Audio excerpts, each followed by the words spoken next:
সবসময় বলি বন্ধু, আমার পিছনে গ্রহ লেগে গেছে, আমার পিছনে শনি আছে, আমার পিছনে কেতু, রাহু। আমি কি করে ভালো হব?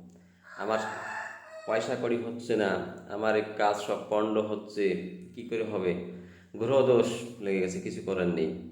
বিশ্বাস করুন বন্ধু, আমি দৃঢ়ভাবে বলছি, যদি তুঙ্গে যার বৃহস্পতি গুরু থাকে, মানে যার সদ্গুরু তুঙ্গে থাকে, তার এই ভয়টা কখনো নেই।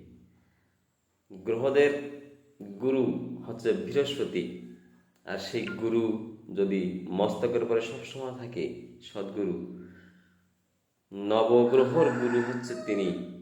প্রতি গ্রহকে সৃষ্টি করেছেন তিনি। তাই প্রতিটা গ্রহ, যত নেগেটিভ জিনিস, সব কিন্তু তার অক্তিয়ারের ভিতরে থাকে। তাই সদ্গুরু বা বিশ্বগুরুর স্মরণে সবসময় থাকতে হয়, তার সাথে নিবিড় সম্পর্কে সবসময় থাকতে হয়।